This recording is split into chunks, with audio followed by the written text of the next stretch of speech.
I'm very pleased to provide opening remarks. My name is Dr. Pete Moore. I'm the president of the Atlantic Cape Community College, and I would say welcome to our Mays Landing campus. The college is very proud to be part of this Action Now project, hosting a series of events, including tonight's here at the Walter Edge Hall, to provide input, this time from, I guess, the public.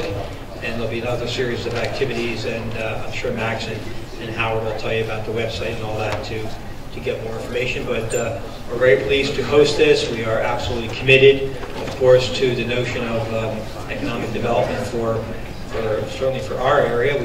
Our community college, which by our name is Atlantic Cape. We're the community college for Atlantic County and Cape May County. We're a regional community college. I heard Howard's speech this morning. Regional economic development, I guess, is what's happening here. So we're part of that. We have tremendous assets, of course. 3 campuses here.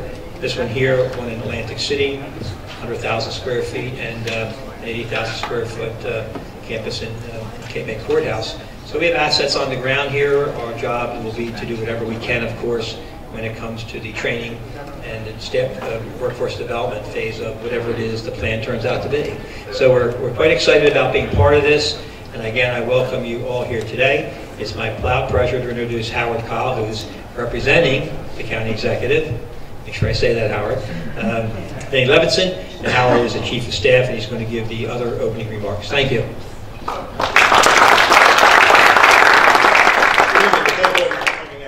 Let me give you a brief summary of why we're here tonight. We're here tonight because we're beginning to launch a new effort in economic development. An effort in economic development that's different from what's taken place in Atlantic County over the last 30 years. It's an effort that's focused more on a couple things: on partnership, it's on regionalization, and it's on cooperation, and it's on public participation, right? And it's based on establishing a common vision for what we, the people who live here in Atlantic County, the people who have businesses in Atlantic County, and the people who are committed to Atlantic County, envision is best for us, right? In the past, there's always been a strong over-reliance on the state coming in and setting a direction. And the difference now, compared to previous times, is that, number one, the state, through the CRDA and through the SJTA, doesn't have the resources, or in the case of the CRDA, they no longer have the legislative mandate to do this. We are in a position right now where Atlantic County is suffering from the challenges of high unemployment and declining property values, and to reverse that trend, we've got to take an aggressive approach to do a couple things. Number one, we need to diversify the economy. And number two, we've got to bring in a more educated workforce in terms of people who can staff technology-related jobs. The effort is to create technology-related jobs in the sense that they pay more and they provide the kind of workers who can come in at the salary and wage levels where they can start buying up some of the homes that are now in foreclosure or on the market and transforming them into communities. Communities of, what's the word we use? Communities of choice. Communities where we have the quality of life, the schools, and the economic vitality that sort of gets us where we need to be. Okay? To accomplish that, to accomplish those objectives, what we did is we set out to do an economic development master plan. We went through an extensive RFP process. That's a request for proposals. We interviewed a number of agencies, a number of different applicants applied, and we decided upon a firm called Angelou Economics of Austin, Texas. The principal in that firm is Angelos Angelou. He has done more than 600 of these type of projects around the country. He has been a leader in the field of business retention and business recruitment, and he was far above the other candidates that we looked at in 2 areas. Number one, we felt that he had the gravitas, and we felt that he had the level of experience that he could provide the best leadership on this project. And second, he was the unanimous choice of the entire committee. And third, he doesn't like me to say this, he was the lowest bidder. So that Angelos was accepted, and we gave him the responsibility, the assignment, to go out and look at how we can diversify the economy and how we can accomplish those objectives that we laid out. Part of this process relies very strongly on a public participation component, right? We need the people here in Atlantic County to feel that they are part of the plan, that they have had a say in this plan. That's vital to the success of this plan. We need you to do something else. We need you to hold the people who implement the plan accountable. We don't want an action strategy or to sit there on the shelf and nothing come of it. Matter of fact, I used the word plan. I should have to correct myself. Max, I'm surprised you didn't correct me. What we're doing here is an action strategy. We want this to be something that has a timetable for implementation, that has clear delineation of who's responsible for implementing it, and also provides the resources that are necessary for its implementation. We're going to have that project completed shortly. The first phase of this is what we're doing now, public participation, public input. There'll be other town meetings. We're going to do one in the western section of Atlantic County in Hamilton. In March, we're going to do one in Atlantic City for the island communities. And same thing is there. By the end of this process, in September, we will have that document that lays out a vision of Atlantic County that we all agree to and we all will set out to achieve. So with that, let me call on Angelos Angelou, who's going to lead us into session tonight. Now, real quickly, the format is we're going live to come up with questions, ask a question, make a statement if you want to make a statement, but be brief and allow other people to participate. Please don't hog the microphone. That's the one thing we ask of you. All right? We will have people walking around to take your questions, and I look forward to what you have to say. Thank you.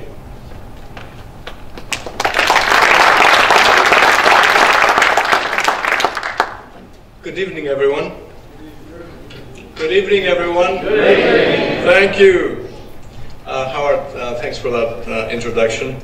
I'll be sure from now on not to be the lowest bidder on any one of my projects. Thank you all for being here. Before I start, I would like to recognize Dana Anderson, my colleague. Dana, would you stand up so that everyone can see you? She's the project manager for this effort. She does all the work, I take all the credit. That's how it works. I would like to say a few things about Angel Economics. We've been in business for about 20 years. We've done, as Howard mentioned, over 680 strategic plans in 44 states and probably about a dozen countries of the world. So we have met every challenge that we could possibly meet in this business. I see a lot of challenges, but I see more opportunities in Atlantic County, so let me put that up front. We're also a corporate site location consultancy, so we assist some of the largest corporations in the world find locations throughout the United States or overseas, and we have located about $18 billion worth of investments for them throughout the world. What I would like to take some time on is tell you a little bit about our project here, and I will try to be as brief as possible. So the project scope and the project itself is really a strategic action plan for economic development. So this is not going to be like any other study that you've been accustomed to or may have seen in the past. This is going to be very action-oriented with a prescriptive way of telling you what you need to be doing the first year, second year, third year, fourth year, and so forth and so on. We started this project about a couple of months ago with a public input process. I strongly believe that any strategy that is to hold and bring about the results that it should, it needs to engage the public. So we've talked to maybe about 200 key stakeholders so far. And we are continuing that process. Today we had perhaps meetings with another 30 or 40 people. And tomorrow we'll be meeting more people. So our intent is to get your input, to get your ideas, but more also to build a constituency around this project. And we found that by building a constituency, you, the citizens of Atlantic County, will hold accountable those that are going to be implementing this strategy.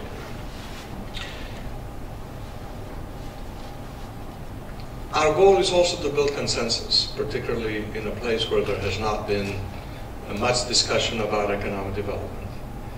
There needs to be consensus to bring all diverse parts of your county into the discussion about economic development. I'm not concerned about the debate. I'm not concerned about those that may be against or for economic development.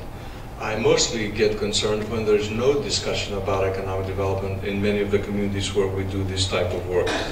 So we'll simply build a constituency, get your input, synthesize that input into an economic development action plan. The second phase of the work is going to involve a market assessment. We take a look at all there is to know about your economy from an outsider's perspective. So we will look at your county and its many communities through the site selector's point of view, the corporation that you are so eager to attract to this county. Moreover, the goal of that market assessment is to look at what are really your marketable assets, what stands out in this county. How can we focus on those? How do we market those assets, and how do we mitigate your challenges as well? Beyond that, we are also comparing you with 4 other communities and counties around the country so that we can establish what is your competitive position vis-a-vis those counties. And I've been in this business long enough to know that it's not what others do that matters. It's what you do that matters in this business. So you can talk about other success stories from other places around the country, but you cannot affect how they do economic development. You can only affect the economic development here locally. Third phase of the work will be targeted industries. We will focus on those 4 or 5 targeted industries with the appropriate niche markets for each one of those. And we will give you a marketing strategy for each one of those, along with the occupational requirements of each one of those industries, so that this is information that the colleges and universities could begin to train the workforce for. Lastly, the action plan. The action plan is going to be about a 120-page document. It will encapture both the market assessment and the targeted industry, but this one is going to focus on how do we achieve results. It's going to look more like a county-wide or community-wide improvement plan. What works well, we need to make sure that it continues to work well. What is not working, we have to find ways of fixing. What might be short-term, medium-term, and long-term opportunities? What, if you will, may be the low-hanging fruit out there that we can maybe attract to the county and make a difference? So every one of the action recommendations will be presented with a best practice from around the country. We will show you not that it is impossible to do economic development, but how others have done it and done it successfully. So the overall strategy will probably revolve around 3 or 4 major goals. Each goal will have 2 or 3 strategies, and each strategy will have 2 or 3 actionable items that need to take place. I will say in closing, because we're here to listen to you and take your input, think of economic development not as a sprint, but a marathon. I don't manufacture clients.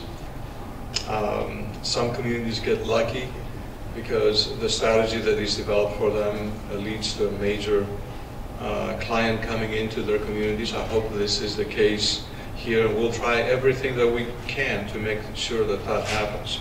Economic development is not the county's business or the city's business, it's everyone's business.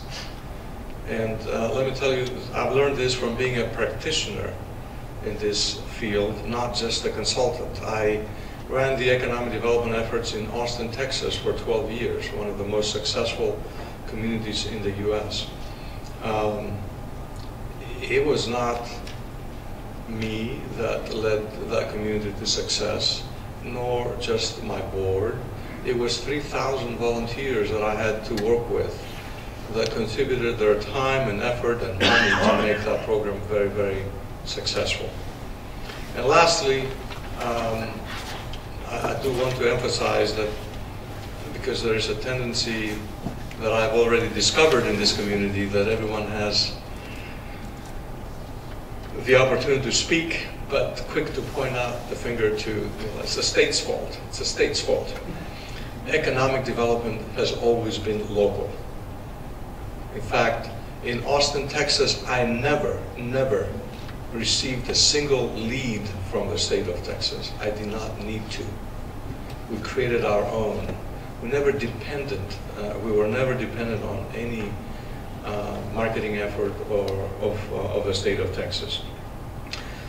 And the state of Texas would not be as successful today had it not been for the aggressive economic development that was found in local communities, whether it was Austin or San Antonio or Houston or Dallas or Fort Worth. So above all, economic development is a public-private partnership. It cannot be done by government alone. In fact, it will never succeed if it's just supported by government alone. It has to be supported by the private sector. And truly, the best economic development is always a triad of partners, the private sector, academia, as well as government. So I want to thank you for your participation here tonight. I look forward to a lively discussion on this subject of interest to all of us, which is the economic development of Atlantic County. Thank you. Thank you.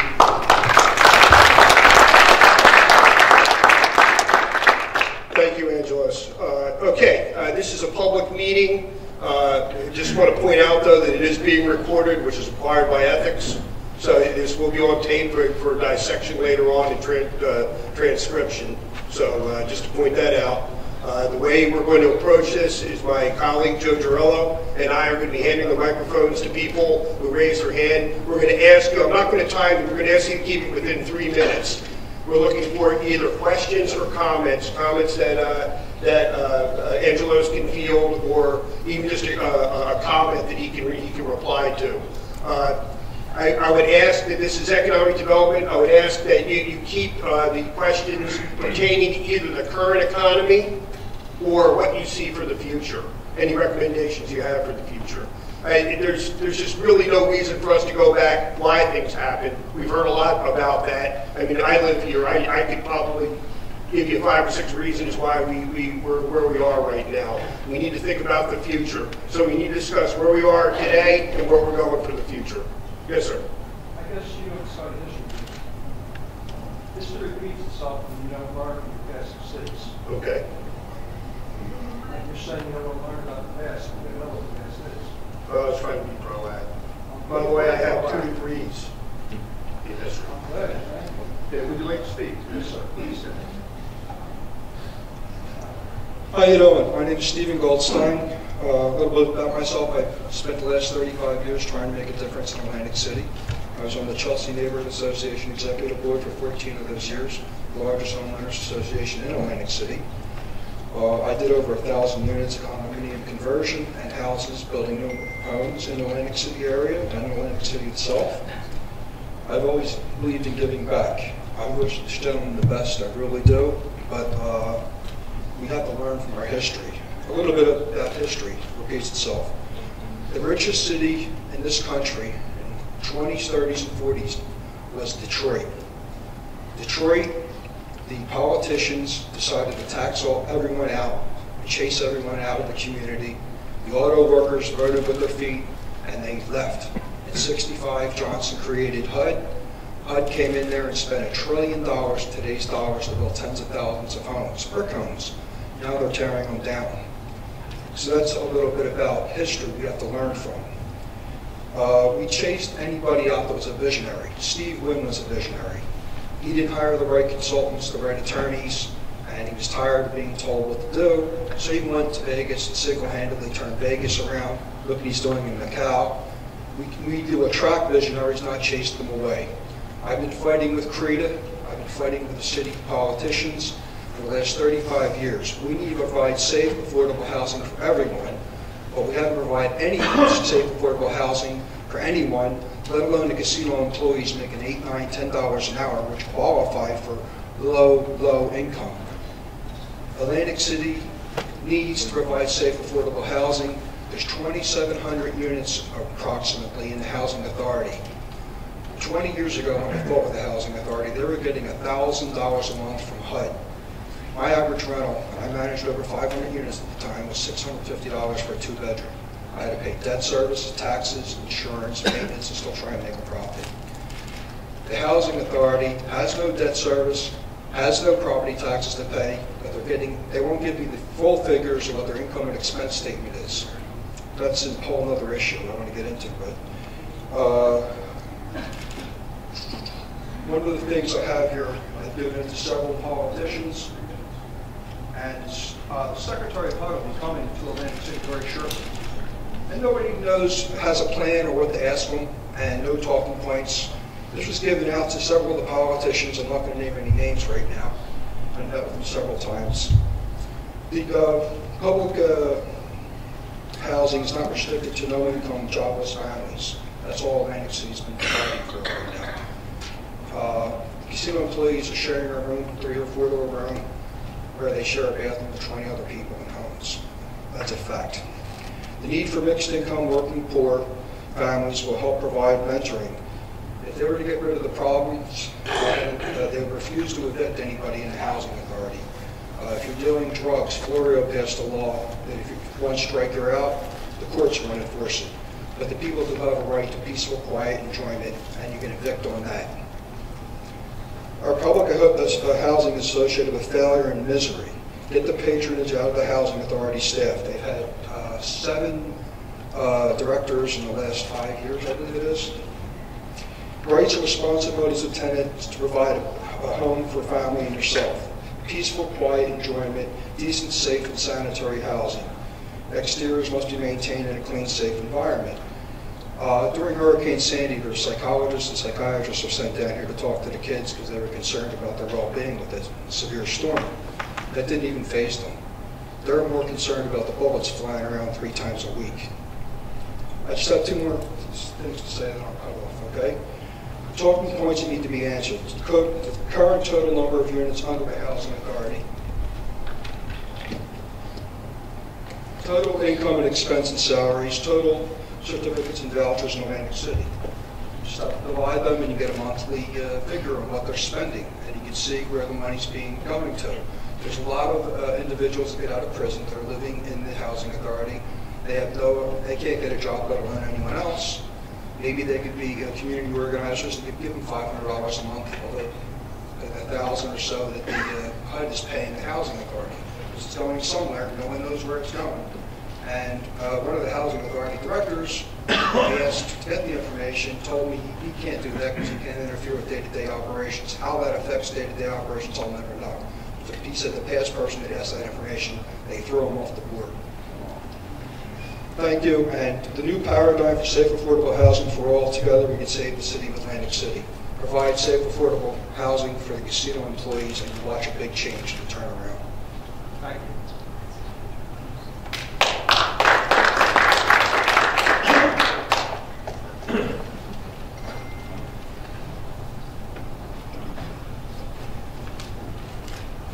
You're up. Mr. Chairman, in last Sunday's press, the president of Rowan University made a comment about one of the glaring omissions from the region here is the rather blighted Atlantic City Airport.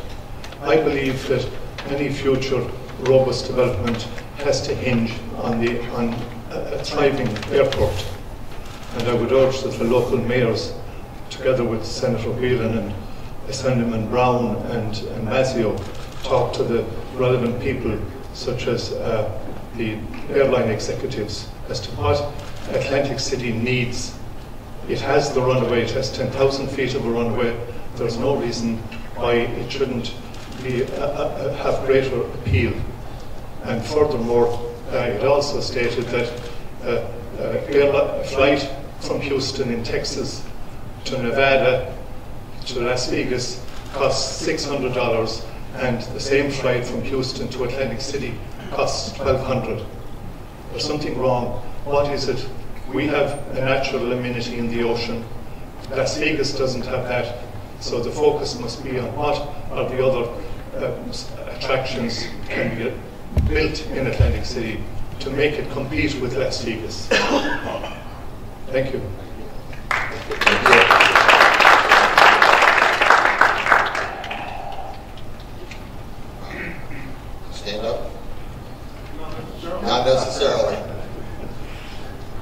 Thank you. Regarding the airport, I really feel that the problem is not so much the airport as it is the area. We have to find reasons for people to want to come to this area. When those reasons are there, the airport will be used. But along those lines, I think there's a lot of interest in making this more attractive to families. And I think one of the ways we really need to concentrate on is the whole region. There are many things, many attractions in the whole region which visitors to Atlantic City should be made aware of and should even perhaps be provided the transportation to get to. We have a zoo, we have museums, we have an aquarium, we have a lot of things in this area. And what I would suggest is that the area leaders get together, work together, identify those things, and come up with a definite plan for making people aware of it when they visit the area and providing transportation or ways for these people to get to see these attractions. It's a whole area. We need to work together as an area. Thank you. Well, we've had a request. Please give your name and your hometown. My name is Lisa Johnson. My hometown is Egg Harbor Township. The first gentleman who spoke talked about visionaries, talked about us chasing away visionaries, and that history is repeating itself. Well, we see that right now with Bart Gladstein. He's a visionary from Philadelphia. He's turned around neighborhoods and projects in Philadelphia. He now comes to Atlantic City. He wants to invest in the pier shops. He wants to invest in Atlantic City. He wants to be part of the rebirth of Atlantic City. And what happens? Caesar slaps a lawsuit calling him a rogue trespasser. Is this the way we welcome key developers into Atlantic City? What message is that saying to other developers? He's staying. I just got off the phone with him. He's in the fight. He does not want to leave. He wants to support Atlantic City. But we as a community, we as business leaders, we as politicians need to support developers like Bart Gladstein so they want to come to Atlantic City, and other developers also want to come to Atlantic City. Thank you.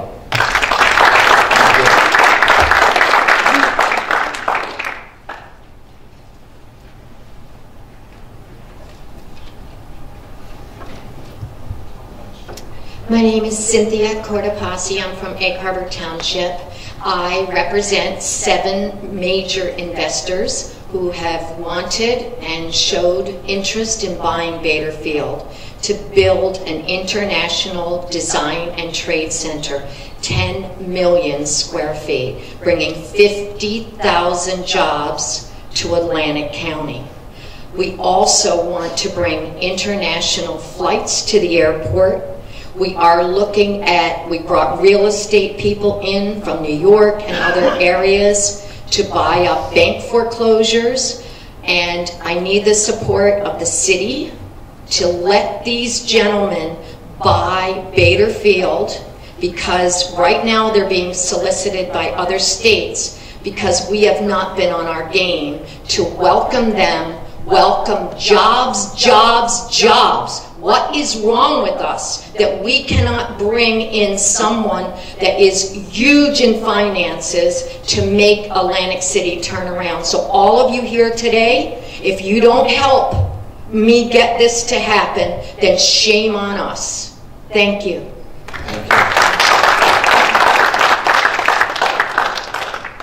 John DeMarco from Galloway Township. Howard mentioned in the beginning of his opening remarks the decline in property values, and I think the first gentleman talked about that also. One of the big concerns we have is declining property values. We all know we've got many foreclosures in the area. We've got high job unemployment due to casino closings, and folks are leaving the county, and they're leaving New Jersey, for that matter. What's the problem, and why are they leaving?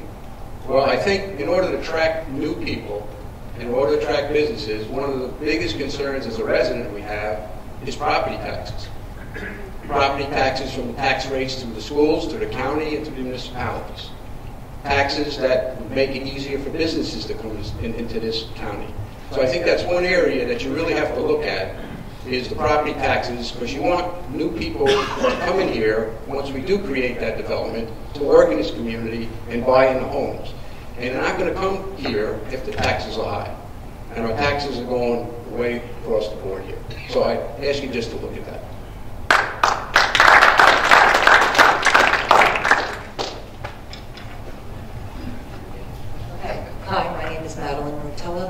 I live in Egg Harbor Township. My husband and I owned a small business in Ventnor for 20 years. I worked for the State of New Jersey Casino Control Commission for 25 years in the casino industry. And I'm currently retired. And it really saddens me to see what is going on in this county. This is a county issue, but it seems like Atlantic City has been the center of most of the attention, primarily because Atlantic City is the hub of a lot of the activity for over the last 30 years. However, it is a very tiny, tiny little city. And unfortunately, when I worked in the city, I became aware of attitudes. It's small thinking, small-minded. I hope I'm not offending, but I'm originally from Philadelphia. It's a little bigger. And I appreciate, Mr. Goldstein, I appreciate you from Austin. And I think we really need both. We need the facts, the history. We need visionaries. We need people who have a vision and who want to invest in positive outcomes. So a large part of it is attitude, working together, unity, and stop the divisive, greedy, small-minded thinking and pitting one group against the other. I saw a lot of that, and it's very destructive.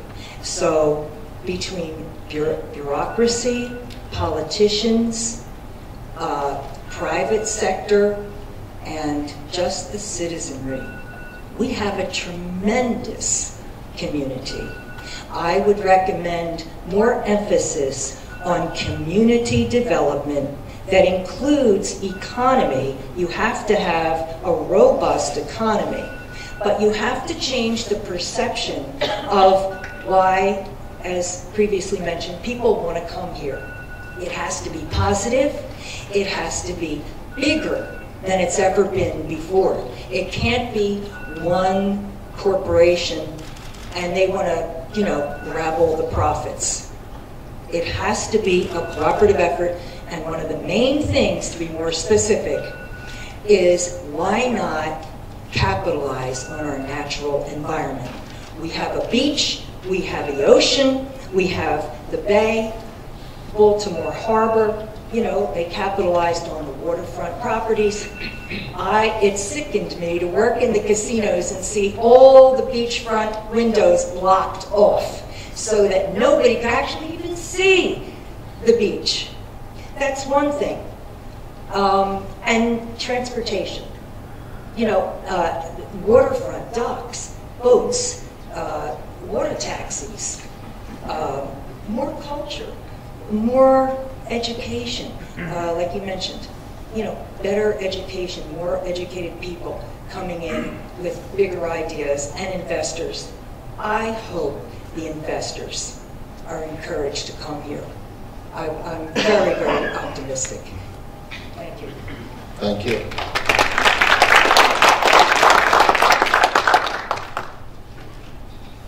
Hello, Bob Muller, Galloway Township.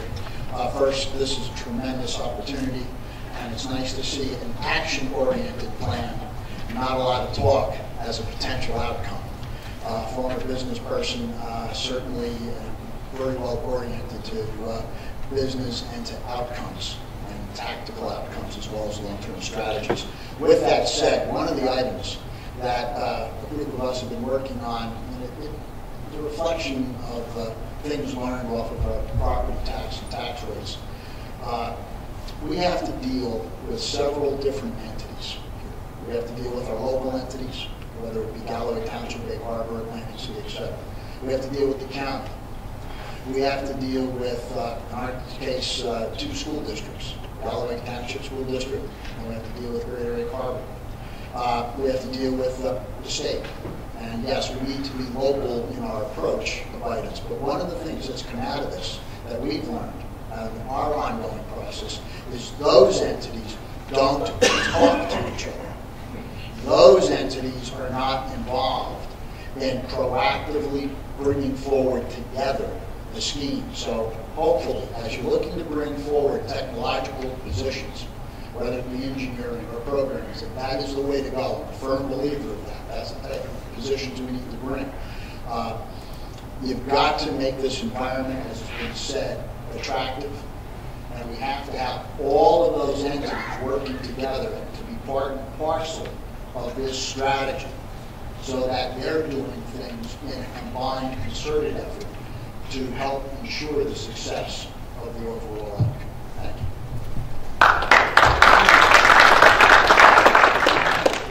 Speaking of action, I do want to have you take some action. First and foremost, there is a project website, www.atlanticcountyactionnow.com. There is a survey for businesses as well as a separate survey for residents. Please take it. We've had 360 people or so take it. I'm a bit disappointed about that. We're doing concurrently a project in Lincoln, Nebraska, a community that is no larger than your county, and we've had over 1,000 people take the survey in the first week, and we need to have 1,000 or more people take the survey. I don't think that you will let Lincoln win. Is there any competitive spirit here that we can be sure that we have the highest participation possible for the survey? Please, I ask for your help on that. Please. Hi, my name is Riaz Rajput. I'm Egg Harbor Township resident and I have a small business in Atlantic City. I see that all those people who made comments, one thing is very common. All wants to have jobs and situation improved in Atlantic County and around us. If we look at it, all the towns in Atlantic County or the business in Atlantic County, mostly they do businesses or they serve the local communities. Atlantic City is an international city that serves the people coming from outside. And unfortunately, the behavior or the atmosphere in Atlantic City is not user-friendly. Once you start from a small, application for a mercantile license, and you will see the barriers or difficulties you face, and especially if you go up, you will see more challenges. So that's one thing. If you have to improve, and we all agree that the Atlantic City is a heavy stone tied to our legs, and it's drowning us, and we have to take care of this issue.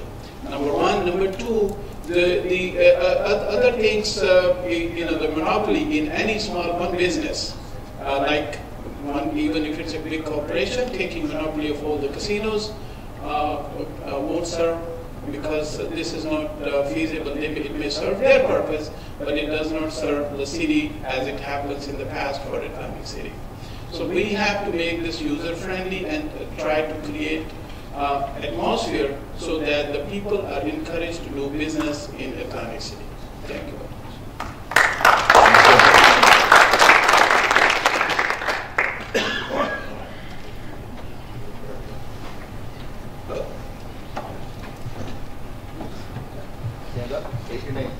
I'm Steve Caldwell from Hamilton Township, New Jersey. Certainly everyone in this room is in favor of bringing economic development to the county. But if we don't talk about consolidating services here, I think we're going to miss the boat. The 911 dispatch center is certainly a start, but I think we have to go much further. Thank you.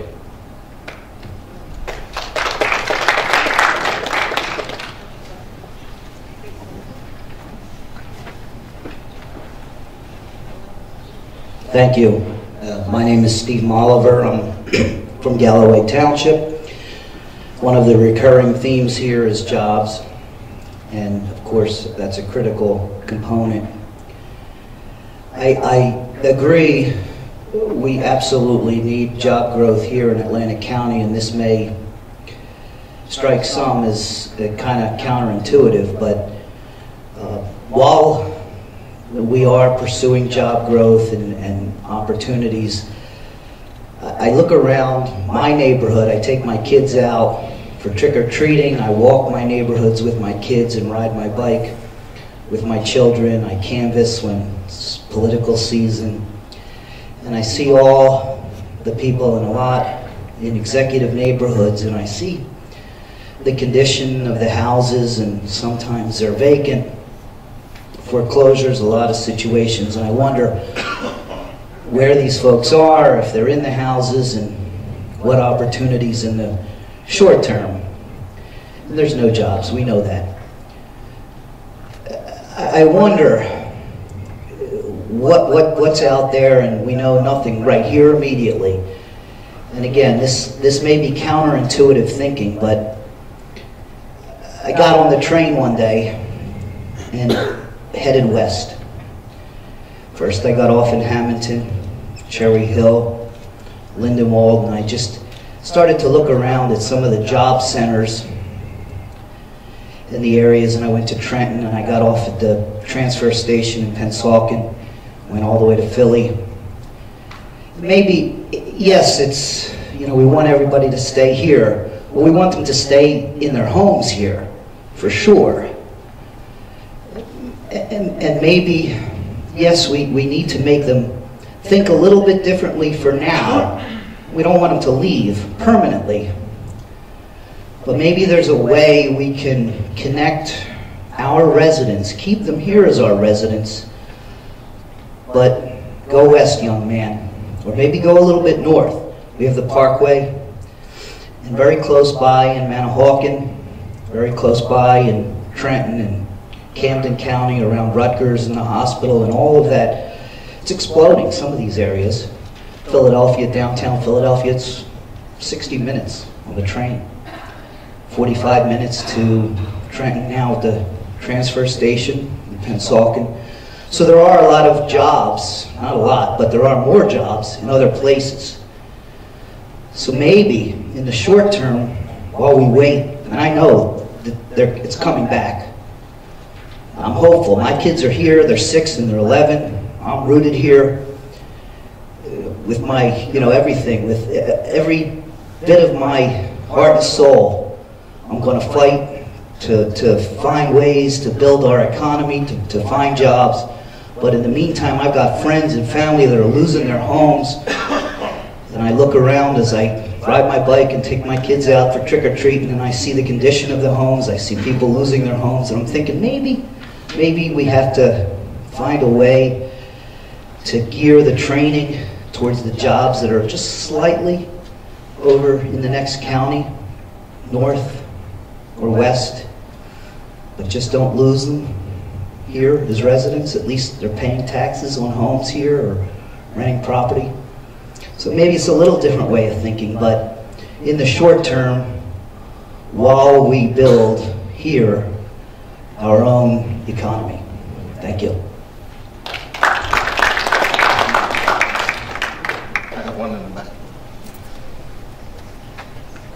My name is Jeff Rosenberger. I'm from Margate. In August of this year, I posted an economic plan online that has received over 4,700 views. It has been shared on Facebook many more times. It has filled my inbox with people wanting to get involved because what they don't want to deal with any longer is the politicians and the politics.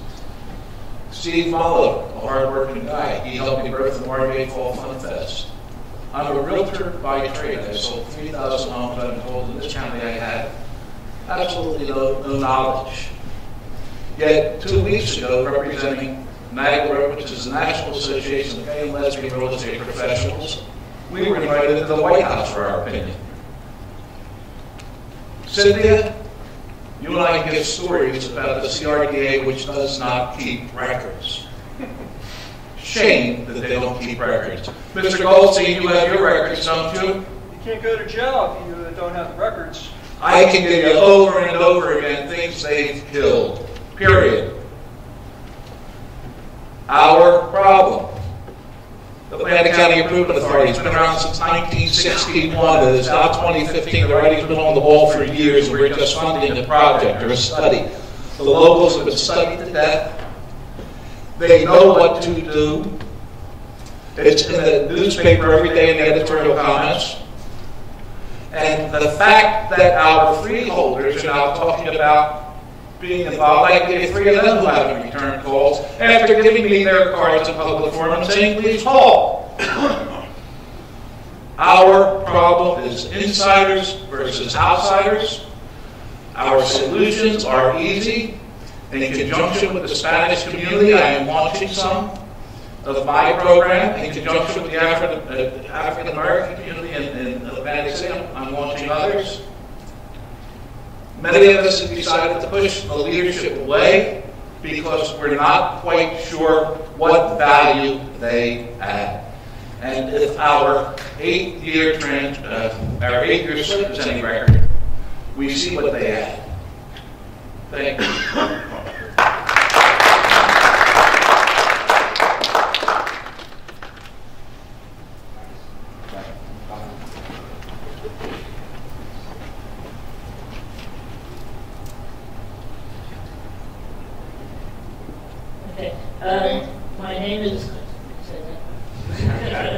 My name is Judy Link. I have the skating center in Mays Landing. I've been in business here for over 20 years, in the skating business for 30. My parents since 1935 in Ventnor. And needless to say, we want our area to survive and to thrive. But we're all in a treading moment. We are looking, I'm also on the committee with Rodney, and we are looking for developers in our industrial park, which will then, provide some jobs. We haven't found any, but we did turn away a project called Magic Sports, which would have, it would have really encouraged business in our area. All right, so we're not looking at the past, we're looking at the future. So the Mays Landing has a nice little historic community. We would like people to visit it if they're visiting Atlantic City. As Rodney was saying, we could have, little tours going to the zoo, show off our different things that we have to share with everybody, and not just in Atlantic City. But at the same time, we would be attracting those people who want to have a family experience in Atlantic City. And when I was on the Pinelands, they were discussing or had presented a monorail system that would totally take everyone from the airport around to the different casinos and around again, making travel safe. People want to be safe. They want to trust what they get. And I think we have all those, and they want people to be nice to them. Not say, oh, well, you're here and I have to wait on you. I think Guardian was talking about that, Guardian. But we have all the ingredients. So we just have to work them. And one other thing. My husband was on the Atlantic Symphony Orchestra about 12 years ago, and they had the 3 sopranos. And the amount of people that came out for the 3 sopranos was maybe 500. But the casinos did everything they could to prevent people from going to the casinos and not being at their gambling tables. And in the same token, they have brought the canned music.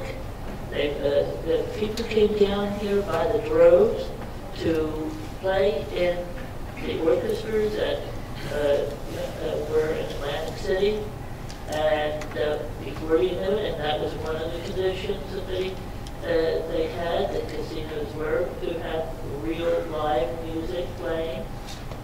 They, every one of them now has, not every one, but a lot of them have jobs other than playing music. So I think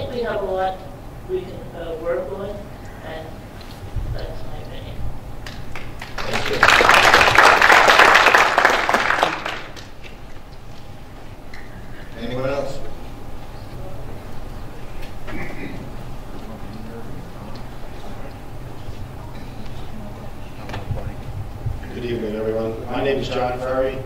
My wife is here, Sean. We've been in business in Atlantic County. We've been born and raised in Atlantic County. Our company is Fresh Cut. It's a landscaping company. We're not a large corporation. We're not going to bring 4,000 jobs. We're not going to invest $100 million. My soapbox issue is this. When you're driving to a destination, and we've all pretty much traveled around the different areas of the country, one of the things that you bring back is, wow, what a beautiful area. Or, man, what an unkept, just depressing looking area. And I'm not saying that our area is looking depressed. I love this area. Been here, like I said, all my life. We've raised 2 children. And it bothers me to drive down the Black Horse Pike or Ocean Heights Avenue or Jimmy Leeds Road or anywhere else, and there are 3-foot weeds growing out underneath the guardrails, up the telephone poles with a sign stapled to the telephone pole that says foreclosed homes for sale. I'll buy your house for cash. These ordinances need to be enforced. Those signs need to be removed the day they go up, and the fines need to be given out to whoever violates. I really appreciate the opportunity that we have here tonight that Penny's office and Mr. Angelos has given us. With all that's going on in the area, weeds and trash may seem really trivial, but that has a huge impact on property values. And I don't think you're probably going to see more of it in businesses and homeowners letting their properties go and not being able to maintain them like they did. They moved out, they abandoned them. But my problem is with the different levels of government. And I understand that there's not money in the budget to go put irrigation aside down the Black Horse Pike. That's not what the point I'm trying to make. Nobody will pull up to a red light at an intersection and go, wow, these guys they really weed back. That's not going to happen. But when those weeds are 3 foot tall and there's trash hanging out of it, what are they going to say? Man, this place is unkept. And we need to do something to get a better maintenance program in place for the entire area. You can't install, we install these. I'll give you a perfect example. One of the nicest projects I've seen in this area in my lifetime was the Ocean City Bridge. Beautiful. Cost $500 million. They did a lot of nice landscaping on both ends of it. Within 2 months, I'm talking about the Ocean City side, and I don't know who's responsible for it. It is on the Summers Point side, whether it's county, city, I don't know, and that's not my point. But within months, the grass was 3 feet tall, trash was laying there. There is never a follow-up maintenance program on anything that is constructed by any level of government or Board of Education. We build these beautiful schools and we put it inside and sprinklers and everything else, and it's just let go. So that's my point. I think that we need to pay more attention. I don't think you can have a strong economy without a beautiful environment. Thank you very much.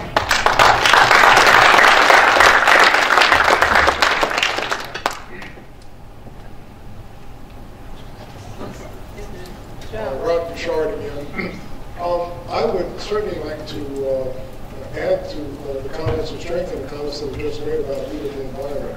I know many of you have been to Walt Disney World, and certainly one of the key things I think that makes it so attractive is just how clean and beautiful it is. It makes a big difference, and most people go down there are certainly aware of that.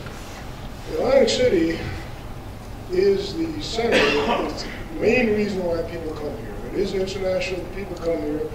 We've got to do something about that environment. Now, there's been a lot of progress made over the years, but it's still got a long way to go, and there has to be an appreciation for how important that is. And we as collectively need to do what we can to make the area more attractive. At the Technical Center, I did a lot of hiring over the years. And one of the problems we had, even when they were losing their jobs, this was many, many years ago in the Boston area, there was so much talent, technical talent there, but I had a heck of a time trying to get anybody to come down here. And the principal reason that you come down here is because of the educational opportunities, the educational facilities in the technical areas. We talk about wanting to bring technical industry here. If we do, then we've got to provide education for them. It has to be accessible, it has to be nearby. And I'm talking about engineering, and I'm talking about computer science, and we have some of it. We don't have much engineering, but we need to work in that area.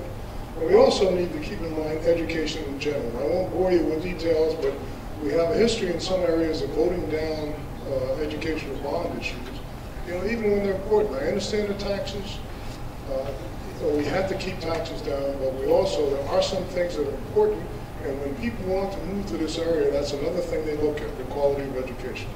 Thank you. This is related to what you said. The casinos shot themselves in the foot in 2 ways. One, like you said, with the blacked out windows, but also by allowing those dunes to be 8 to 10 feet higher than the boardwalk. People used to come to the boardwalk to smell the ocean, see the ocean. So that's the first problem that they need to address, is tear those dunes down so you can see over and see the ocean. The second major thing they have in the 96 is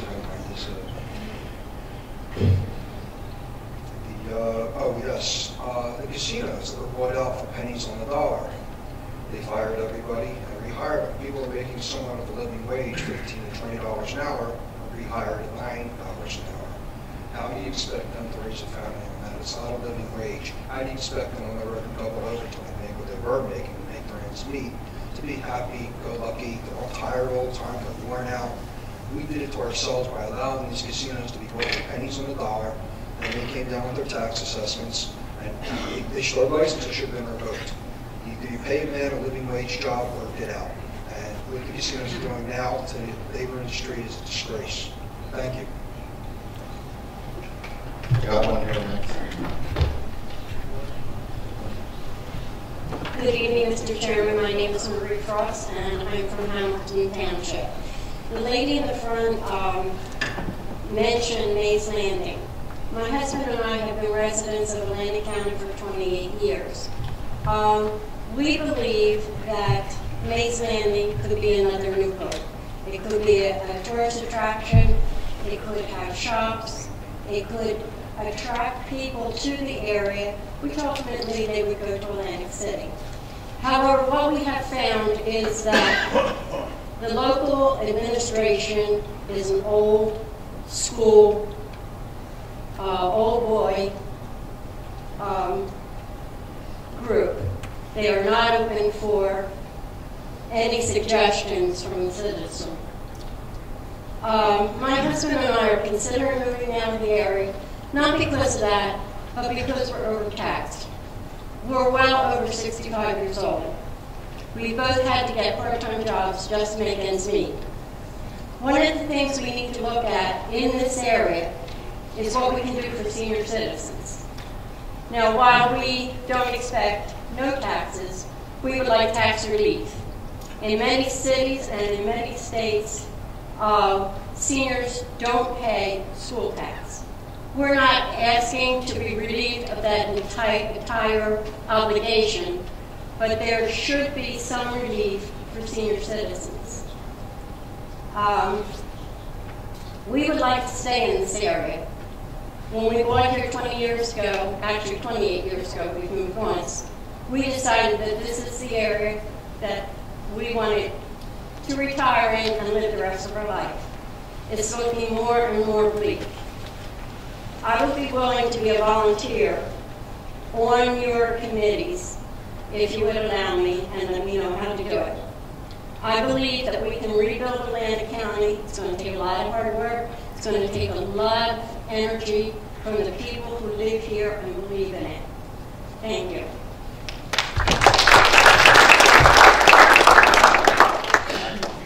My name is Dan Pitaro, and I live in Egg Harbor Township. Well, it's indisputable that the loss of jobs in our area has been tragic to the economy. If you want the people that are here to stay and you want the area to grow and improve, we really need to concentrate on the quality of life that we all have here. Number one on improving the quality of life and ensuring it is public safety. Public safety from not just Atlantic City, but all the communities working together. Public transportation is also very important. We got what nobody is talking about with all the lost jobs in our immediate area. We're 60 minutes from Philadelphia. If you live hour and a half north of here, you have a routine hour to 2 hour one-way commute to get to your work. And they put up with that and they endure that and they change their life schedules for that because they enjoy where they're at and their quality of life where they're living in North and Central Jersey is better than the quality of life and the cost of living that they would have in New York City. And that's a lost opportunity for us down here. While we've lost many jobs from the contraction of the casino industry, there's thousands and thousands of job opportunities west of here, as one of the other people was saying. And this really is close enough to Philadelphia and Cherry Hill and all that in those areas where we could be a bedroom community with a little bit of work and a little bit of marketing.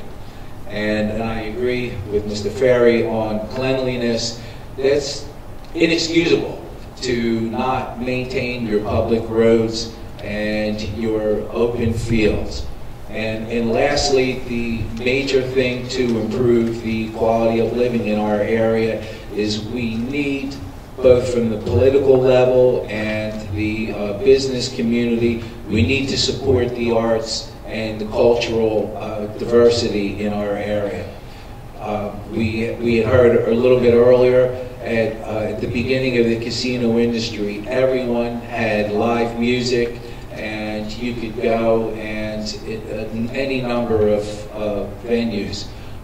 We need more arts, we need the museums, we need public museums, we need to regionalize with Cape May County because they have even more natural resources than we do, quite truthfully. And you know, my congratulations to Stockton. Education is the last and maybe the next most important component of the quality of life. Improving our quality of life around here is going to do nothing but increase each homeowner's pride. And that's really where we're lacking right now. We're getting beat every which direction from the media, of how we're a dead area, we're a dead community. Our pride is probably at an all-time low. We improve the quality of life, we will improve our pride, and we'll take pride in ourselves and in our communities, and we will at least retain the people that we have, if not bring in more. And that's would be something I think your committee would be, well in looking into. Thank you. My name is Fred Neville, and I'm a garage owner for the last 35 years in Mays Landing. I also represent the Mays Landing Merchants Association. And my gripe is that, yeah, we're going towards tech, and that's the future of our county. But the education level that we have now are not technical levels. And if you educate our people, yeah, they'll get tech levels, but the education costs money. So the 8,000 people who are out of work, how do they get the education for low cost? And then what do you do with Main Street? Do we try to educate people how to go into business? And what do we do with Main Street? We're going to survive Main Street. How will they maintain? You can't put the hardware store on our Main Street, and it's closed.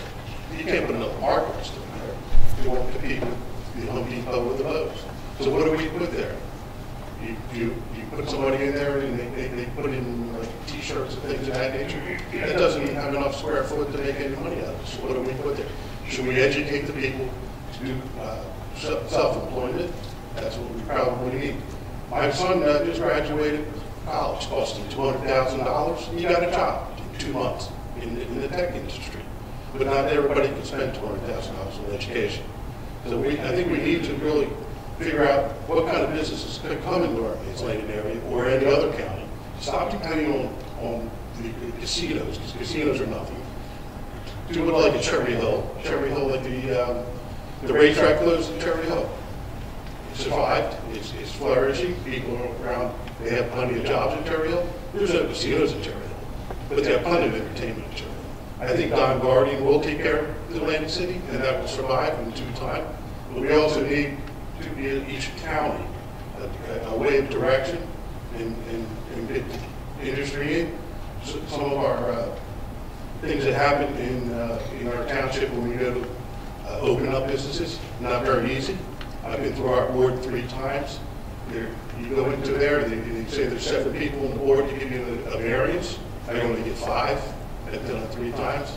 Then you knock you out. I wanted to open up a repair shop. I opened up a repair shop. I wanted to add used car sales so I could sell some cars and that kind of thing. It was a little difficult, but that needs to be straightened out. And that's the things that we need to do in Atlantic County and the Mays Landing. Thank you. Greg Sayre from ACCC, a Baltimore resident. I actually have a question today, or anything like that. You mentioned bringing in high-paying jobs, and I'm very excited to hear that because as much as everyone wants to make the tourism industry big, that's not big jobs, that's low-paying jobs that's going to help many people out. Being a young person, I know young people that I grew up with that left for college, they went to other cities, so that's where they want to be, that's what jobs are, that's what young professionals live. You mentioned the word regionalization. I'm really hoping that you are going to focus on Atlantic City for locating these high-paying jobs. That's where, again, urban areas that have grown because they've already young professionals, and I would hate to see an opportunity to help revitalize Atlantic City by bringing young professionals to by the wayside because we decided to put a new industry in Edgewater Township or Mays Landing or wherever. You can kill 2 birds with 1 stone if you bring these jobs into an area that needs to be developed. So I was just kind of curious, what this group has thought about that and where they're really focusing. Well, that actually something I was going to mention at the very end.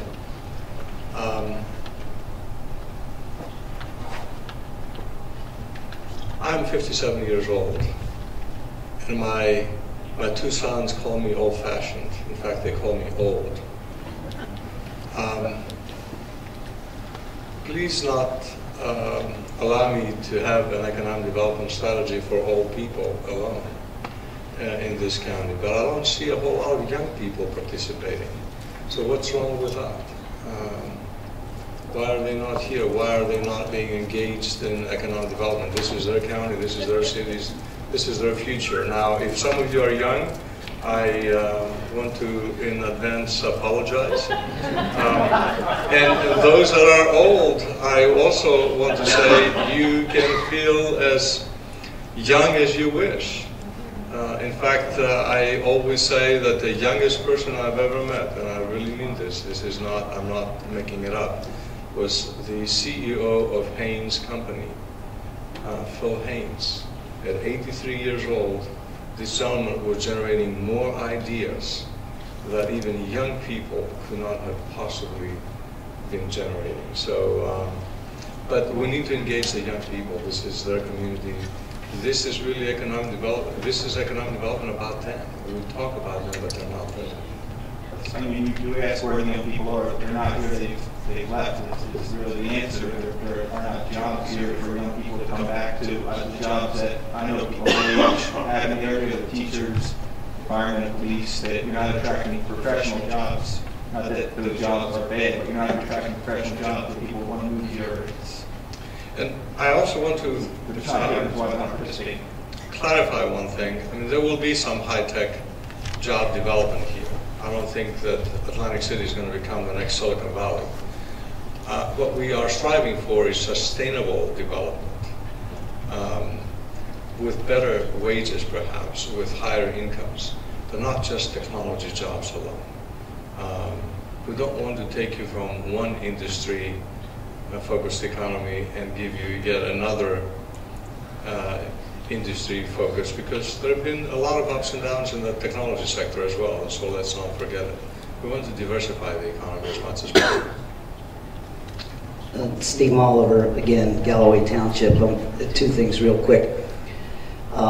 Through the 90s, I guess, there was a wave of second home ownership, and that really contributed greatly to our economy. People buying, there were $200,000 condos and contributing greatly to our economy in many different ways. I don't know if there's ever a possibility for that to return, but if you do, and I'm sort of past that generation, but if you're ever able to go to any of the nightclubs on the weekends, there's a lot of disposable income that goes into those nightclubs, and there's a lot of disposable incomes in the outer markets, 60 to 100 miles, that could potentially buy a lot of the homes that are here and a lot of homes that can be built as second homes. So something to consider. The second thing Mr. Ferry touched on, and it's a question, Mr. Angelou, is, in your experience, can you give us maybe some examples or just what you feel placemaking and creating that sense, and when you have commercial nodes and creating entryways, and people get there and it's that wow factor. Wow, oh, this place is awesome, you know, and not only do consumers want to shop there and dine there and walk around there, but other businesses want to be there. And right now, a couple of people said, it's ugly. We have suburban sprawl and urban ugliness, essentially. You don't know what's what. You go from one town to the next town, and you don't know where, other than a few in Hamilton Commons and a few places around the mall. You're really even there. It's not welcoming. So could you maybe elaborate? And I know, because I've researched your portfolio greatly, and I know you've worked on these type of things. Can you kind of tell us what you think the role of placemaking and defining those kind of commercial nodes and how that has spurred economic development, business growth, and business attraction in those plans? When it comes to entrepreneurship, most people think of the Silicon Valley.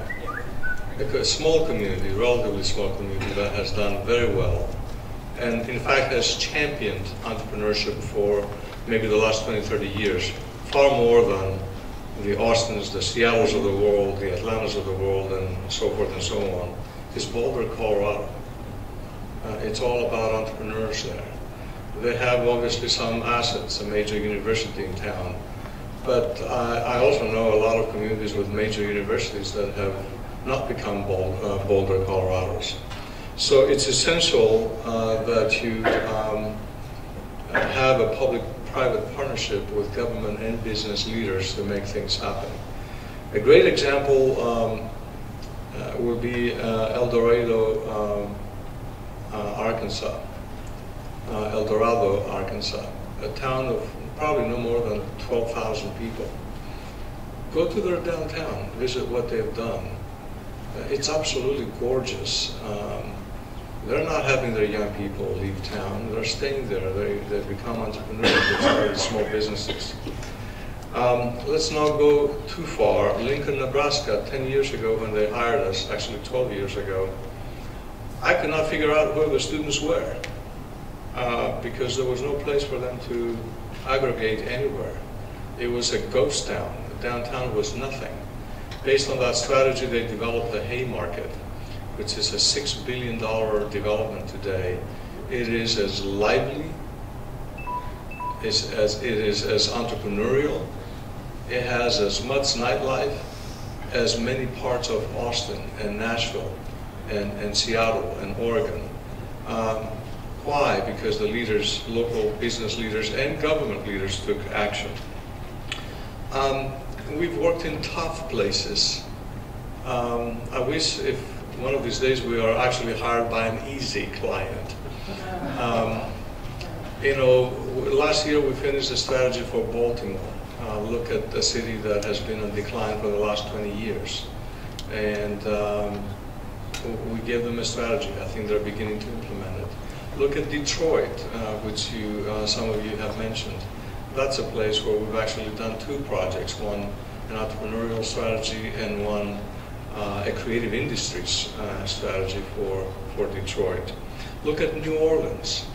The strategy that they've been implementing successfully is the Angel Economic strategy on the creative industry sector, as well as state policy for the state of New York and the state of Delaware and the state of North Dakota and the state of Texas and New Mexico, and you name it. Those are all past clients. But at the end of the day, I'm not going to make this strategic plan happen. It's going to be you. So get ready for the action plan, because the action plan, I'm going to be calling on you to implement it and show the support of politicians. I empathize with some of your comments about, well, politicians are no good. Would this meeting be possible without government? Would any private sector company has ever invited you to a public forum to ask you what you think about them? The answer is no. So I do have a deep appreciation for politicians. It's because leaders in politics, leaders in the business community, is what has made the difference in many, many communities.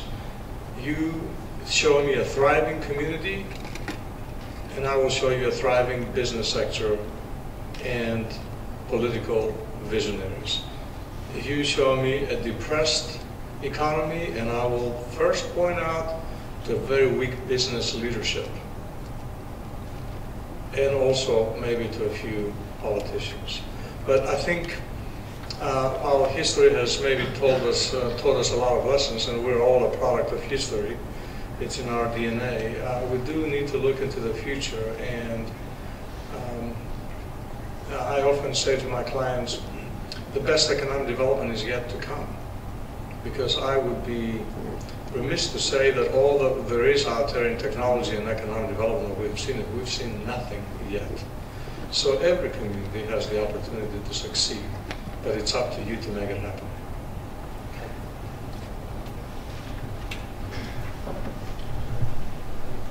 I think it's great that the people that came out, Rich Barely from Northfield and I guess all over. Yeah, I think it's great everybody that came out tonight, and it's a shame there's not more. And I think what part of the problem in the county, and I'm going to ask you a question at the end of this little dialogue or monologue, is that related to apathy and attitude. And I think we have a decent representation, but you're right, the students, we're the students from here in Stockton there. Maybe you could just do something specifically just for the students, because they're the ideas that we call them millennials, and I don't know why. But maybe there could be just a forum and just specifically invite them and try to solicit some ideas. But the attitude, I come from a sports background, and I watch sports all the time. And I see teams behind 5-1, 4-1, going into the third period. And they come back and win. The Philadelphia Flyers aren't too good right now, but 3 years ago or 4 years ago, they were down 3-0 in a series against the Boston Bruins. And they could have very easily said, let's throw in the towel. So one game, they came back and won. Second game, third game, fourth game, and they beat them and they got into the finals. And what happens, or what's happened around here, we're buying into the depression or the depressed attitude. And I think is that what we need to do is to change that attitude. And it comes from each of us individually, but then collectively. We've got LinkedIn, we've got Facebook, we've got every Instagram and everything there. And some people who are online, you might think I'm a little nutty, but I do post. What we need to do is the media sometimes doesn't come out and post or publish positive articles. And the irony about it is that they say, well, bad news sells. But then any person I've ever asked, I ask them, I say, do you like bad news? And they say, no, God no. Well, then who does the media think is reading and likes the bad news? My point is that feed, if we're not going to get it on from whatever level, and I'm not going to specifically mention here, Philadelphia, feed the people that you know. If you've got, I've got 1,800 people, I think, on my Facebook. So, you know, post the county. Let's post positive news. Each town, post positive news. And each and every one of us, every time we see it, share that good news there. You know, on whatever venues that you're on there. Because what we've got to do now is change the attitude. We might be down, but we're not out. But if any, and I'm going to ask Mr. Angelos, is that if any company comes into an area and we're all doom and gloom and we don't have a positive attitude, what are the odds that that company is going to come in here and they're going to say, oh my God, I don't want to answer the question, but I would imagine, and then I'm going to answer the question there. If they come in there and they see people's heads down in the street, say, John had indicated, or whatever the case is, if it's a negative persona or anything else there, what are they going to think? Do they think they're going to come in and get good employment and come in here and be happy with it there? How many of the areas did you study and that's the case? So let's turn it around, be positive, step it up, any positive news, share it and repost it every time you can. I could not agree any more than what you said. And what you said begins with each one of you. I've been long enough in this business, 32 years, to know that the media is actually a very good reflection of the community in which they live. I've interviewed over 200 of you, and there's 92 people in this room today. There's not a whole lot about positive things that I've heard. Very few of them have talked about positive. It's all negatives, and that is a reflection of how you feel, and how you feel then becomes perception and a reality, because in economic development, perception is reality. So I would encourage you to get together with the media. I will guarantee you that if I were to meet with your media, they will tell me the residents of Atlantic County are very depressed. They're very negative. That's what they're going to tell me. Because that's what you reflect. Number one in the country foreclosures. You know, reach number one. That's exactly what he's talking about. Stop with the negatives.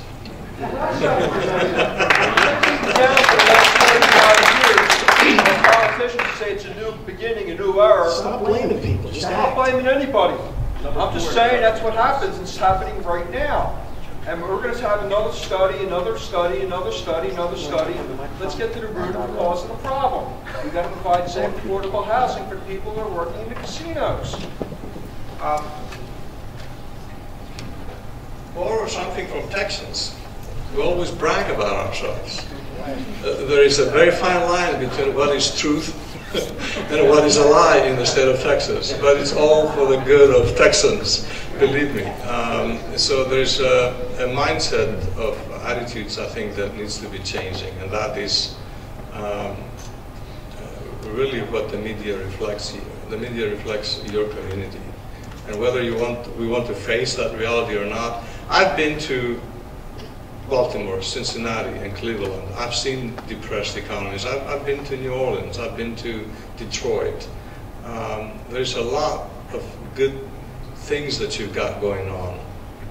One of the things that I will say to you, when I interviewed for this project, the first question I asked was, who is going to implement this strategy? Because I want to know what single organization will take responsibility and be held accountable for this. Now, mind you, I did a little bit of my homework before. I wouldn't be a good consultant if I did not. I found that there was no economic development agency in the state that was worth even the name economic development other than the state economic development organizations. No state will do successfully economic development by itself. It needs partners, it needs the communities, it needs its counties. And some of the staff at your state level are good friends of mine from the state of Texas. One of them actually came back to work now for the new governor of the state of Texas. and someone else that is still here. They're good people. They've done great economic development work elsewhere. Their remark to me was, Angelos, this is a very different state to do business because everyone expects everything to come from the state. We don't have any local partners to work with, whether it's at the county level or at the city level. Some of the cities may be too small. So they cannot do economic development for you. I will emphasize again, economic development is local. And if there is one thing that I would like to see come out of this group is an economic development entity that is regional at the county level, because none of the small cities have any resources to really be in economic development. It needs to be supported, and it is an entity that all of you have to have an investment in. Not because you feel sorry for someone and therefore you should support them with your charitable dollars, but this investment needs to come out of your business development budgets as businesses. This investment needs to be an investment in your community and investment in yours. So that, I still ask the question of who is going to be the entity that will really implement this strategy, and I hope that it is going to be a new economic development entity that through this strategy we will be able to create. Without it, 20 years from now, we'll be talking about the same things, and nothing will ever change here. I guarantee you that. Go ahead, I'm sorry. My name is Lance Landgraf. I live in Ventnor City. I am also the new planning director for the CRDA. So we are working towards some of these changes, some of the positive things that actually come out. I worked in the private side for 27 years as a planner for private clients, municipal clients, and whatever. Moving to the state side was a big change for me. A lot of my friends and coworkers thought I was a little crazy. But looking at and seeing some of the projects that I get to see now before they come to fruition is exciting to me. You see what Atlantic City's doing, and the new mayor, Don Guardian, my counterpart over there, and Elizabeth Duran, some of the projects that they've started to come just to tickle the start of those projects. And I hope you get to see some of those when you do your economic analysis. You see what direction and strategies you need to bring forward. I think that'll help you see where we can go. Because some of the projects are exciting. Some of the stuff that's talked about Bader Field, not just your project, but some of the other things that are coming forward, are exciting. Revel, we don't know what's going on with that. I'm meeting with Mr. Straub tomorrow to see what his ideas are, if that deal even goes through this time. So there's up and down. But we've got to talk, as Rich said. Rich, I think you're up to about 2,000 friends now, so come on. Don't drop yourself down. We need to start talking positive. And that's been my mantra. I've been there 8 months. That's what I've been trying to do. Change the culture that the CRDA is a bad guy. We're trying to help projects get through. We don't have as much money as we had before because our casino dollars are drying up a little bit. But we're working with applicants, finding other ways. I shared this morning talking to Lauren Moore with the state, looking for other ways that we grow New Jersey, the ERG money that's available to try and help some of these developers and bring their projects to Atlantic City, to Atlantic County. The one thing I haven't really heard talk too much about is the next gen part, and I think that's something that can bring that technology, jobs, and workforce to this community countywide. And I think that's something that's very important. And Howard's very involved in that, and we have Congressman Lubiano that is a great aid in that regard to bring that technology to this community. And when I say community, I'm talking about the county. It can't just be Atlantic City. It can't just be the Barrier Islands and the summer residents that kind of take over. Shoobies, they're not here, we can talk about it. But that's a great tourism attraction, but we need to go beyond that. We can't be tied to one thing. So from that aspect, and I'll sit down and let people yell at the CRDA. I will offer my help with whatever I can do with your study, and Howard, you know you had to get a hold of me, kind of work for you too. So thank you.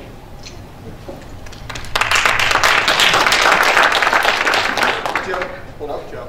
Go ahead. Sorry. Hi, my name is Deborah Kim. I am from Galloway. I can hardly hear you. Okay. Okay.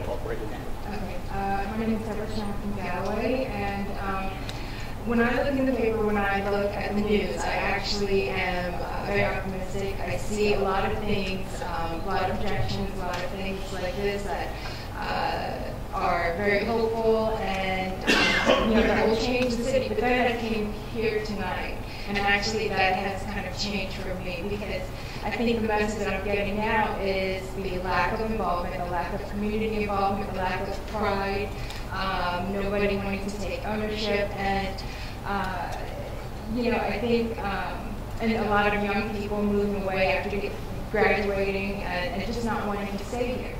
I didn't grow up in this area. I came here about 8 years ago, and and so I understand that this community or this county had boomed and then bust, and the children of all these people who are working here, they've seen that, and they've seen the changes and the rapid changes that have happened, and they don't want to stay here.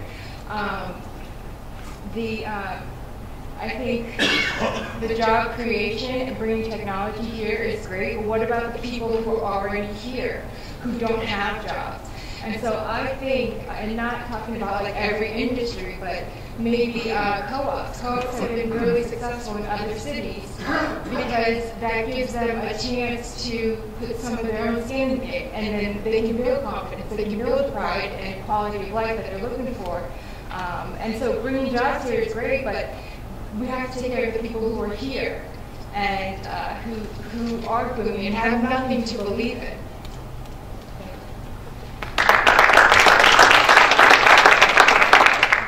Al McGotney, I live here in Mays Landing, and I'm different than most of you here tonight in that I just moved here a month and a half ago. Okay, I've lived in Georgia, I've lived in Texas, Oklahoma, and Louisiana. I was raised in New Jersey. First thing people asked me when I said I was moving back, why are you going to New Jersey? Okay, New Jersey gets a bad rap, and I say, have you ever been there? No. So, I mean, part of it is the attitude here. The reason I took this job, and I'm here at Atlantic Cape, was when I came to interview, everybody was so positive. You know, if I had come to interview today and come to this meeting, I wouldn't have taken this job. Okay? And it is all your attitudes. You've got to be positive. You're not going to bring people here and have jobs and everything else if you have the negative attitude. Are there problems? Yes. But you know what? We're not the only county in the nation that has problems. Every place I've lived has talked about the same thing. You have dealt with multiple cities and communities and stuff. Everybody's going through it. The question is, how are we going to deal with it? If we expect that the casinos are the answer, you know what? They're not. We've got to diversify. The reason that we're in this predicament is this county is always dependent on casinos. Well, you know what? Almost every state has gambling now. When the casinos started here, it was Las Vegas and Atlantic City, and that was it. There was a monopoly. That's not around anymore. So we've got to get beyond the casinos, diversify the economic development in the county, and move on, you know, and keep the positive attitude. Thank you. Dan Pitaro again. Probably our greatest asset is hiding in plain sight. It's hard to believe that from Brigantine to Cape May, there's virtually no commercial waterfront development anywhere. We need to encourage, and it's been thrown around lately, but we need to encourage a major port, areas such as the Inner Harbor, or as you have a couple down in Texas, in Louisiana. We need to really harvest these areas because there will be a tourist attraction year-round, as well as a major employer and something for local people to support as well.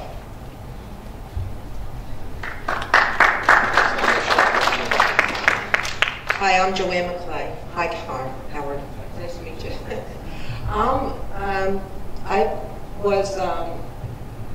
I started the Fresh Start program through Atlantic County Community College, and I was very excited. I live here in Mays Landing, New Jersey, and I wanted to do some redevelopment on Main Street, which is the heart of our county seat.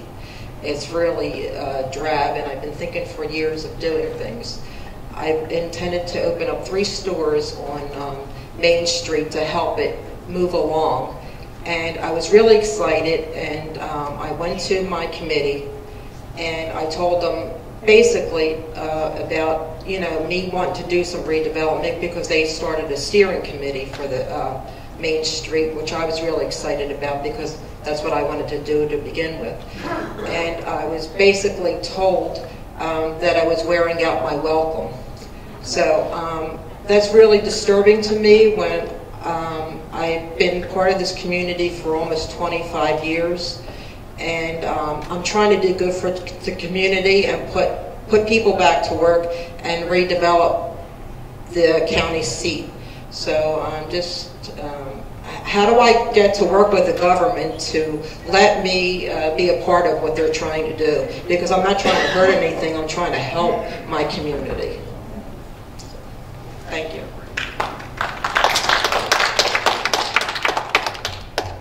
Thank you. My name's Tom Gribben. I'm 35 years old, and I'm from Hamilton. I just wanted to touch on some of the comments from tonight. And, well, I would like to see the next big thing come to Atlantic County, whether it be in Atlantic City or wherever, to have those visionaries that can develop real estate or develop business and bring a large corporation to come in. That would be great. What's going to attract that is an educated workforce, and that's why I think it is imperative that the communities in Atlantic County continue to invest in education. But also, in addition to that, what will bring them, or I think is what we need to focus on, is what we already have, and it has been touched upon throughout tonight. And you know, while I live in Hamilton, I work in Philadelphia, but I live in Hamilton because I love that town. I wasn't born and raised there, my wife was, but we chose to live there years ago, and I love Hamilton. One thing that I see that's a problem, though, I mean, working in Philadelphia, is public transportation. Public transportation in Atlantic County, and South Jersey generally, is not very good. If we have natural resources with the beach, we have the people coming down, that's great. But there are other communities in Atlantic County, and how can we emphasize the Mays Landings, the Hamiltons, the other areas where you're going to make it a family vacation, you don't have to spend all your time at a casino. Well, how can you come to other communities in Atlantic County? And I think we need to have emphasis on public transportation. I used to rely on New Jersey Transit a lot to take me to Philadelphia. In 2009, one of the most popular trains was cut in the morning, and so now there's a 5:05, I think, or a 7:15. So again, it'll go back to public transportation. As far as positive attitudes and, you know, a beautiful environment, obviously I'm going to talk about Hamilton because I live there and I love it. And I think if you want a good example in this county of a community that has really taken pride in themselves, then you don't have to look any further than Hamilton. Last year, 2 independent studies were done that said that Hamilton had the 4th best economy in the state, and it was the 2nd happiest city in the state, too. But again, this is something that has happened over the course of about 10 to 12 years ago. And what happened was you had, you know, people in the community took pride in the community, came together, and worked with leaders that allowed them the opportunity to, you know, to engage, to become more involved in their community, and that's what happened in Hamilton. And I think that's what needs to happen in other communities, to no longer have these problems where, you know, zoning codes are not enforced, and you have weeds, and you have other problems. These communities need to engage the citizens more, allow the community's leaders need to allow their residents to become more involved, and I think that, you know, that will change the attitude. I'm happy to live in Hamilton. I promote it everywhere I go. I also happen to be the deputy mayor, but still. I think if you want an example in this community of a town that has shown success, look to Hamilton. But my main points again: education, public transportation, and really emphasize what the county already has. Thank you. Good evening. My name is Frank Ballas from Egg Harbor Township. First of all, to answer the question on foreclosures, we're number 4 in the country, so there are 3 other states that are worse off than we are. But one of the things I'd like to mention to you, if you could do the research, and if your research proves out, to bring a real RV park to this area. We talked about it before. I talked with Mayor Garden about it with, using parts of Bader Field for that. But there's areas on the mainland with a great view of Atlantic City. Most people that own RVs, these vehicles are anywhere from $75,000 to $150,000. People with a lot of disposable income that travel all around the country and they can't come here. We're always talking about the airport, how we're going to get people to come in, and can we bring them in by train? But people that own these RVs, they go to the many other states and spend their money. And there could be little ancillary businesses that will pop up around the RV park to support that. The other thing, if you can figure a way to move the jet stream and get a couple more months of warmer weather, that would help too. Thanks. Hi, I'm Cindy Bellis. So I just want to defend everybody in the room from my point of view and let you know that we were all not born negative. A lot of people are hearing negative comments, but what I hear is the same voices over the last 10 years that have a passion for this county and for this region. It's frustration. It's a lot of talk and not a lot of action. It's a lot of plans and a lot of dreams that have not been executed. And so these are the people on every talk show and radio that you hear. This is your core, this is your base. These are the people that care, that drove out here, and they're just frustrated. It's not negative. I think they really, in their heart, are the believers. They're just tired. And I think it's a difference. If I may, we're reaching the close to the end of our session. We have time for a few more questions, and then we're going to have some closing comments. John Hines, I'm from Galloway, New Jersey. I own a small business in the region. One of the things that everybody, there's a key buzzword that keeps going around, which everyone says is the future. And I think that's very important to the region because it's a theme that can be embraced not only by the areas outside of Atlantic City, but Atlantic City itself. When you say the word future, it transcends every generation. If you're a young person, you look forward to the future. If you're in your older generation, you look forward to the future. And if we use that as various themes, we can say, Atlantic County, come see the future. It inspires hope. It inspires people to think about what is the next thing coming around the corner. Does it have something to do with medicine? Does it have to do with some transportation, energy, all these different factors? I think in order for us to move forward, we have to be careful not to repeat some of the mistakes that we've had happen in the past. When the casinos came in, we all very much enjoyed the revenue stream that they brought with them. Our property values went up tremendously. My parents paid $20,000 back in the early 70s for their house.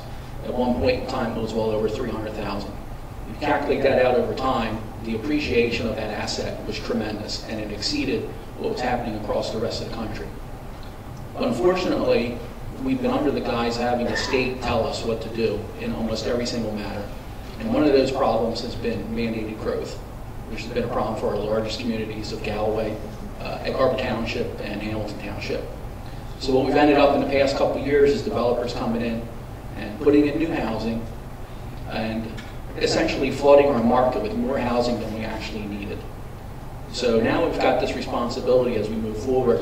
We can't be so quick just to allow developers to come in and build more when we can't even deal with what we have. And that's on the residential side. The other problem is the commercial side, because commercial guys are getting smart. What they've realized is, if I can't move this property, what I'm going to do to save on taxes is I'm going to demolish the property. And that's going to start to become a very big trend as we move forward. If we think about what was here in the early days, we had the Shore Mall, that was the hub of activity, that was the place to go, it had all the great stores. And then as time came on, we built the Hamilton Mall because we had the capacity for it. But then what has happened? We no longer have the dollars to spend with all these different stores, So now the stores just naturally go away, the jobs go away, and now the properties are going away. So I think that's a responsibility as we move forward, not to be so quick to take that quick buck without thinking about the long-term implication of how we flow our market. There's been this talk about technology jobs, which I believe very firmly in, because the amount of money that we need to sustain our community is astronomical. I think to the average person, if you say, oh, we need to, $100,000, $200,000 of something is a big amount. In the grand scheme of things, it's not. We need to entice industries that are going to come in and make investments of 20, 30, 40, $50 million. And the only industries that are doing that are technology industries, research and development, and enticing companies that might even come from other international locations. Which leads me to the next point. Part of Atlantic City's thing is, well, the casinos are going away because we all come to the reality that we're going to get casinos in North Jersey. But there's still this emphasis on doing meetings, conventions, events, how to bring people into these shoulder seasons. One of the recurring themes has been about the airport. Frankly, I think after the period of time we've had with it, it might be more prudent to consider that the airport will never really be able to expand. For the simple fact that if you're a traveler from around the country coming to a meeting destination, or even an international destination, you don't want to have to change a couple planes to fly into Atlantic City. So I would almost suggest that perhaps there should be a consideration to build, or have private industry build, some type of high-speed direct link from Philadelphia International through Atlantic City right into Atlantic City proper.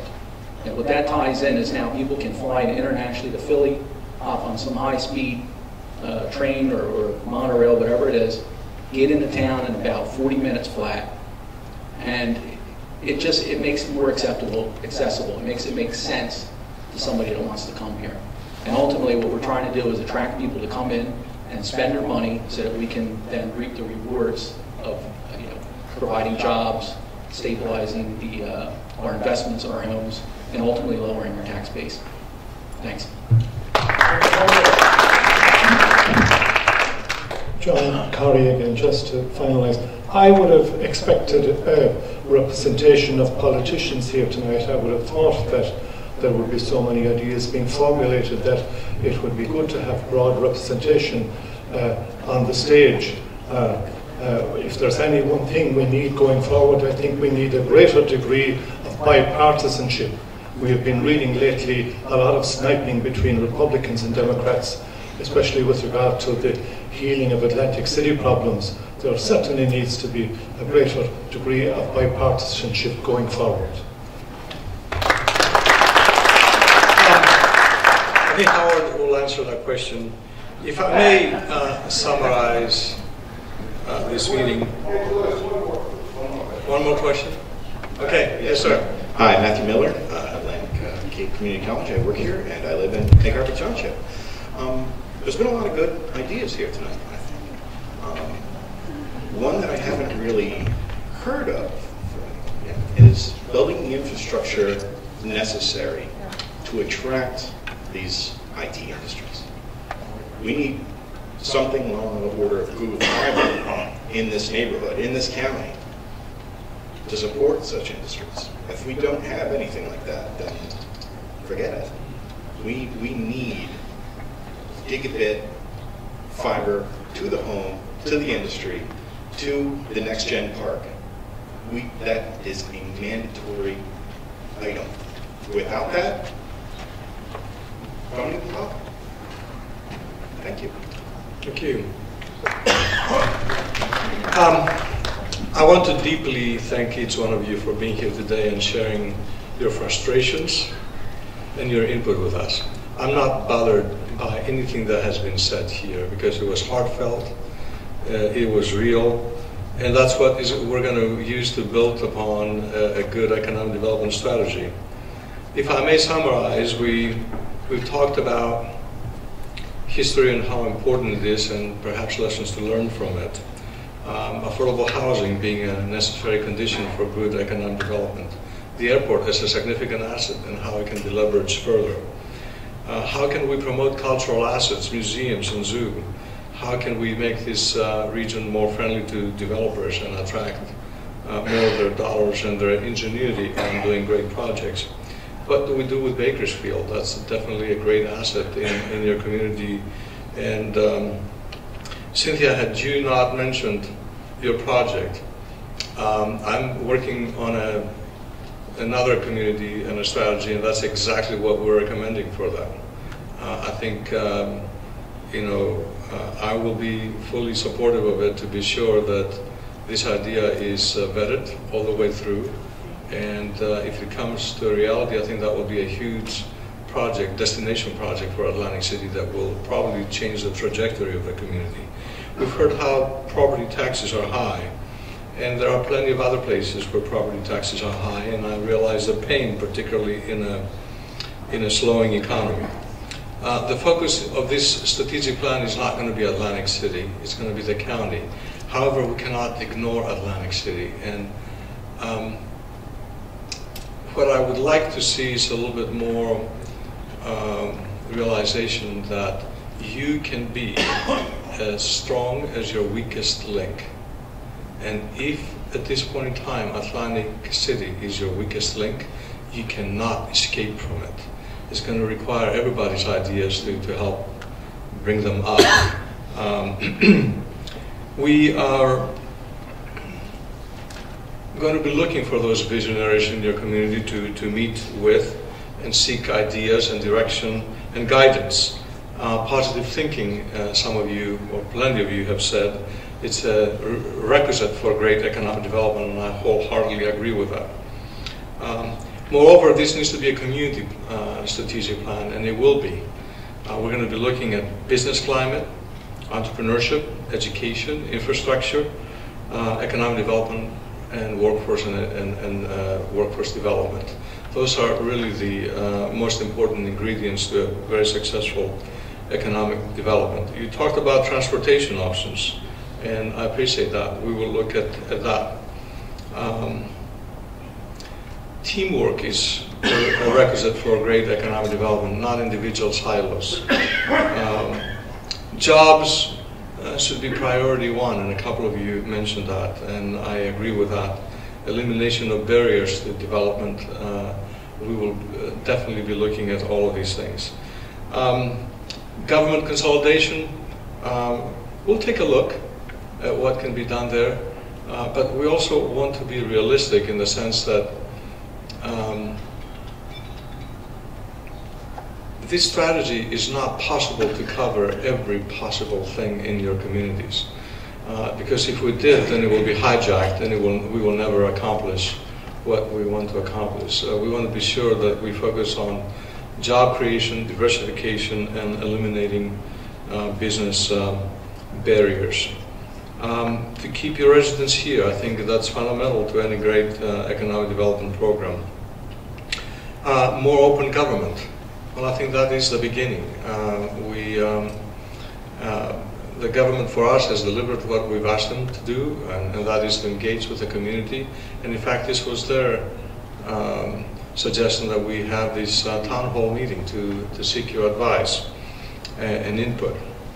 You talked about better upkeeping. I could not agree more with that suggestion. I've been in your downtown and I've seen streets that are in desperate repair. I've seen a lot of trash. I've seen a lot of overgrown grass on some of the streets. Quality of education is very, very important. We talked about the opportunity to bring jobs with higher paying jobs and perhaps even encourage existing sectors of the economy to pay a living wage. Tax relief for seniors, public transportation, quality of life. How do we engage young people to stay in your community? Don't let your sons and daughters go elsewhere. Encourage them to stay here. We talked about CRDA and the efforts that they are undertaking with a much reduced budget. The truth is, the best way to tackle any economic development challenge, and even the most successful communities have their challenges, believe me, it's from a position of strength. Unfortunately, too many years have passed without any good economic development effort here, and now you're asked to deal to solve a lot of the challenges in your community from a position of weakness, and I have to take that in consideration. Attitudes, we need to be more positive. We need to really look at taking a fresh start, all of us in this room. And a workforce. I have news for you. There's about $1 million people shortage in the 25 to 44-year-old demographic between now and the next 10 years each year. So a lot of the baby boomers have come to retirement. The workforce is going to be the battleground for every economic development project. The real estate markets may be off balance between supply and demand. We are definitely taking a look at this. In all, 34 of you have spoken today. 3 of you have asked questions twice, and I appreciate that. This is a great participation, but I do have a couple of action items to ask you to do. First, I want you to know that Egg Harbor is the leading community in terms of taking our survey. Township. So what is wrong with the other cities? If you have community pride, please take the survey. For those of you on that side that have not spoken tonight, I do want to ask you to take the survey. It's the only way that where uniformly can we measure what you are telling us. More than that, and I think it's indicative of the action that is needed starting today, think of a positive story about your community, your county. Whether it is an individual acting out of kindness, or whether it's a business, an entrepreneur that has been successful. Call the media with that story. Let them know that there are other things for them to cover other than what they usually cover. I will finish by saying I do believe that the best of economic development is yet to come. You haven't achieved it with the casinos. You haven't achieved it with the federal facilities that are here. I truly believe the best of economic development that the rest of the nation, including Atlantic County, is yet to come. Thank you. Thank you, Andrew. Real quick concluding remarks. First, I want to thank everyone for coming out on a cold winter night. It's an indication of your passion for this issue. I thank you also for being frank and keeping it real. We wanted to hear what you feel. And I just want to also point out that a lot of the issues that were raised were part of what is the impetus for doing the study. What we want to do, what we want to accomplish with this, is we want to get a fundamental change in the way we think and we approach economic development. And we want to empower people here, people in the business community and citizens of Atlantic County to take the lead in establishing what the economic development agenda is.